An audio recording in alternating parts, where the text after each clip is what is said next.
their games and do the KYC and all that kind of stuff. It can take anywhere from 15 minutes to a couple of days, depending on, where you live. But, right. We're just going to keep dropping more and more value. And, hopefully people just, continue to keep using it. And, we'll stop doing it when people stop using it. But everybody just keeps, jumping on more and more and more and asking for more and more services and different things that they can do with it. So it's, That's so cool. Again, so, here's a question it's for tough you. to beat when it's free, right? Yeah, of course. Exactly. So one of the questions that we get asked a lot on the show and from our followers is not about so much the onboarding and the credit card side. It's how do I spend it? Now, of course, we can issue out debit cards that are Visa, MasterCard debit cards, and then we can convert the crypto to fiat to transact, or we can try to have like a QR code, and for the very few limited places that have it, we can spend it. But what's your view in terms of, you're in this space building this app? What's your view in terms of where are we in the world of crypto, and what do we need to do to start getting the adoption so we can actually start spending it? Sure. So right now there's still kind of a stigma that it's, basically risky, it's scary, it's just for porn or for bad actors. And there's still a little bit of that stigma. It's getting better and better. And as businesses, when you start having a big business like Facebook or somebody like that, and they start transacting in crypto for goods and services and allowing their user base to do that. I realize we're about a year out, but that's going to do amazing things. I mean, you got 80 million businesses on Facebook that are going to instantly be able to start, conversing with people via crypto. And so you kind of need that first really big person to come into the space and say, hey, we're using crypto. And then when you start seeing, like the companies paying their employees in crypto, when you start seeing, more and more Bitcoin signs on people's doors, their marketplaces, their storefront, stuff like that, that's when you're going to start seeing it take off. And we're still probably a year or two away from that. But in the meantime, we can definitely do like ATM and credit cards that are backed by crypto. So we have partners. We have partners that we're doing that with. Obviously, as more and more businesses allow for crypto payments, more and more people start doing that. But one of the biggest hindrances right now to people using crypto is they're using it for speculation. You know what I mean? They're using it for speculation. So they don't want to spend it because they're afraid it's going to be worth more. So there really needs to be an awesome stable coin that people, instead of getting paid in dollars or in euros, pounds, whatever, they're getting paid in that stable coin. Hopefully it's not Libra coin, but anyways, it's probably going to be. You got full circle here. They're going, how did we end up back at Libra coin again?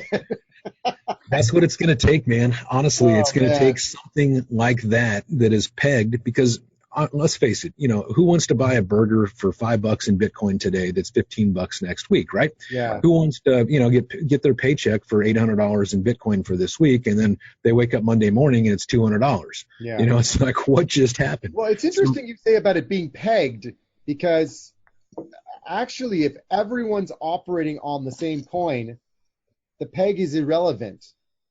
We're only pegging it to something we already know in order to transfer ourselves to something else that we know. But if you look at the exchange rate of currencies, let's say the dollar-euro exchange rate, or say the dollar-pound.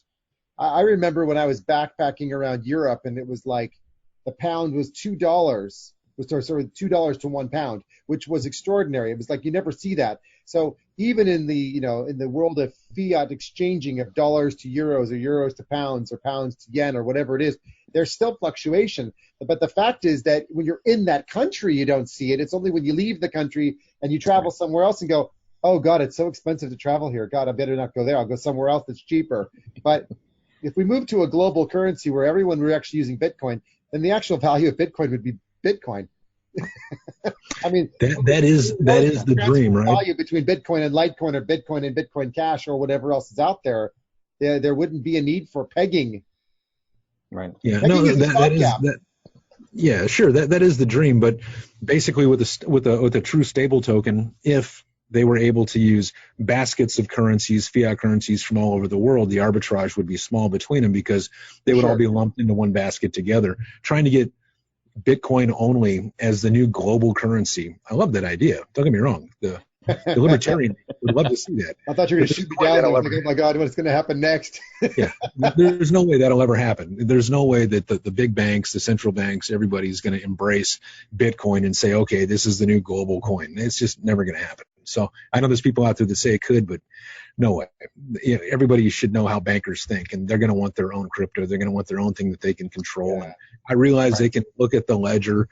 They can. It's immutable, so they can see where Bitcoin goes. Some people even say they have the ability to stop it and to freeze it, and they're the ones that actually created it. You can go however crazy, dark, and controversial and conspiracy theorist you want to go.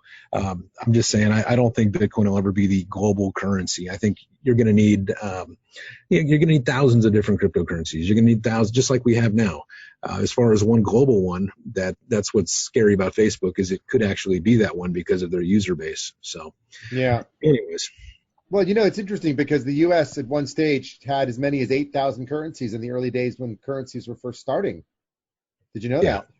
Yeah, there was tons, and pretty much anybody that ever messed with the Federal Reserve dollar, it didn't do too well for them. So if you just look through history, go back from Lincoln to Kennedy to Reagan, anybody that's ever tried messing with it, Jackson, it hasn't turned out so well for him. So because the one guy that messed with the dollar the most and took it off of the gold reserve ended up in a lot of trouble. That's Nixon.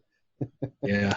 Well, I think John F. Kennedy, he did the Federal Reserve Act where he basically abolished the Fed. I think it was that was the day that he died or the day before he died. And then Johnson came back and did the Federal Reserve Act of 1111, the night that Kennedy was assassinated, from Air Force One, reinstituting or bringing the Fed back. So you might want to look into that one if you really want a conspiracy theory. Oh, wow.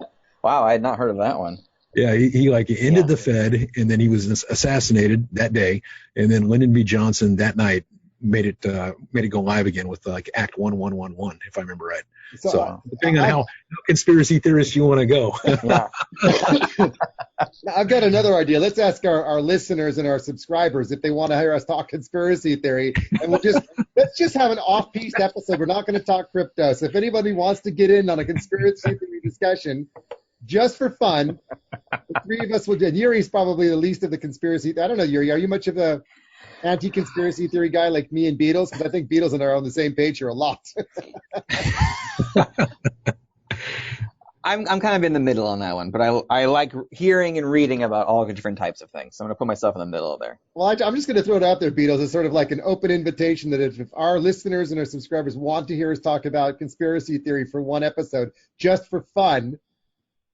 Dude, I could do it all day long. That's one of the things that I do for fun is, I will read a lot. So I love to read, and there's so much information out there, so much information. Yeah. And not all of it's true, and some of it's just, it's just crazy talk, right? But it's still fun to talk about it and come up with their own opinions based off of it. And, God only knows if it's true or not, right? That's why they call it conspiracy theorists. If it was 100% provable, it'd be called fact.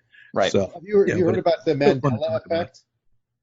Just like aliens, right? Nobody knows, right? But people like to talk about it because it's entertaining, it's interesting, it's something a little bit different from just the daily BS of everything else that they hear on the news. It's always fun to talk talk crazy sometimes.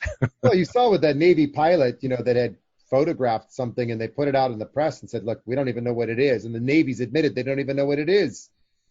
I mean, they have the Tic Tac, and they had the something else. What was that? Yeah, well, if you want to go alien talk, man, there's if you do believe in aliens, there's plenty of pictures and testimonies and all kinds of things out there supporting it.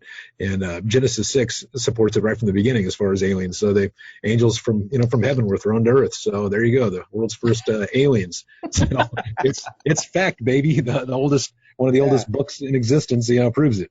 Right. Oh, there's lots of really weird examples of stuff like that. I mean, if you look on some of the old pyramid symbolic stuff, there's drawings of like very large beings that were with us, and there's drawings of these round disc type, like rounded like discs up in the sky, and it's like, well, what the hell is that? I mean, it's a drawing. It's kind of like what we see today in drawings, but we could just take it with a grain of salt, and then maybe they had fantastic imaginations, or they have the same imagination. I mean, they just carried it forward into our, I don't know, it's weird stuff, right? It's just kind of interesting.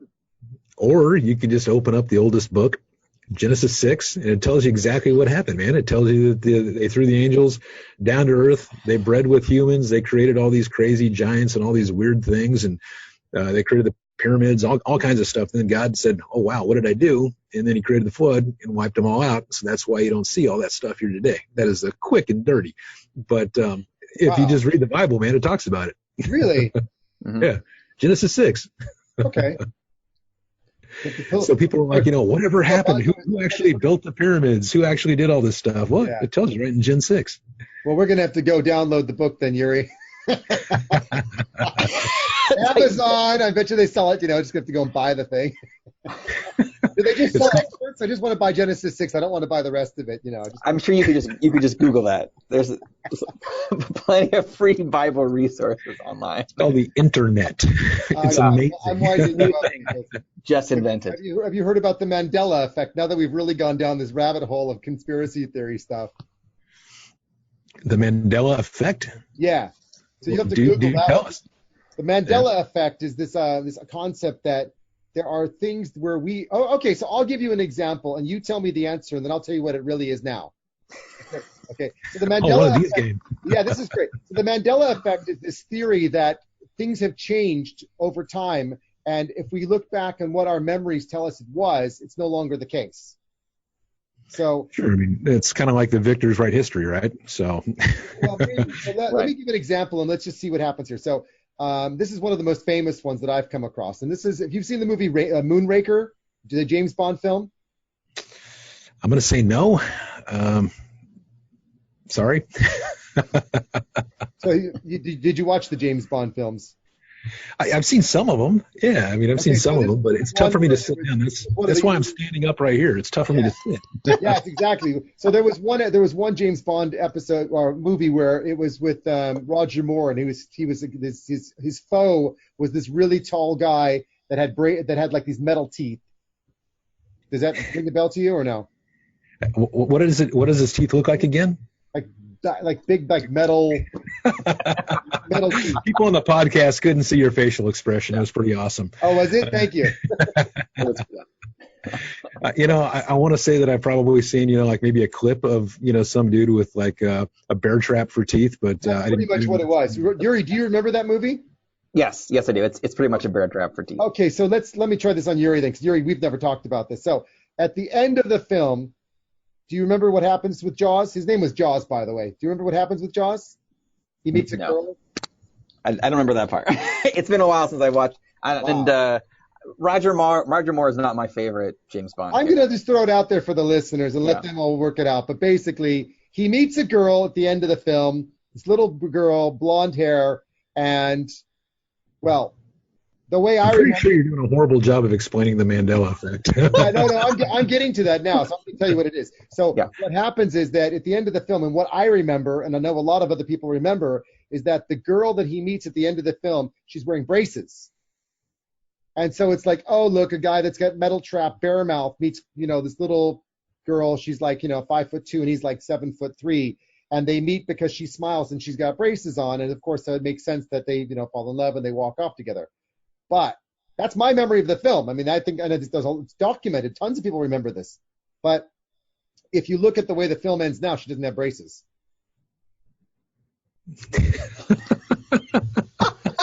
You saw what you wanted to see at the time?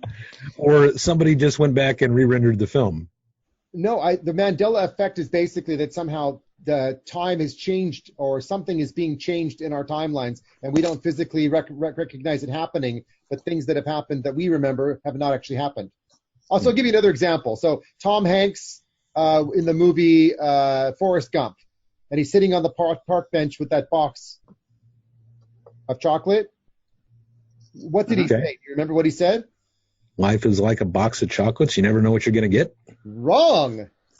That's what we all remember it was. In fact, that's what Tom Hanks even remembers it was.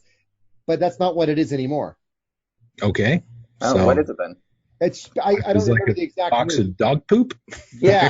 Chocolate? I think it was changed to life was like a box of chocolates and then something else. And it's not exactly what you just said. It's what you said is exactly what I remember too. But this idea of the Mandela effect, and you guys can Google this. It's really fascinating. There's lots of examples where what we remember people hear and see what they want to hear and see, right? So people hear and see what they want to hear. Something changed. So here's the really weird one about that Jaws example I was telling you about from from the So it's movement. true. We live in the Matrix, and so somebody's just messing with the code as we're going along, is what you're saying? Yes. Well, possibly, Pretty much. or maybe something's happening at CERN in Switzerland. Who knows? I mean, here's why the example of the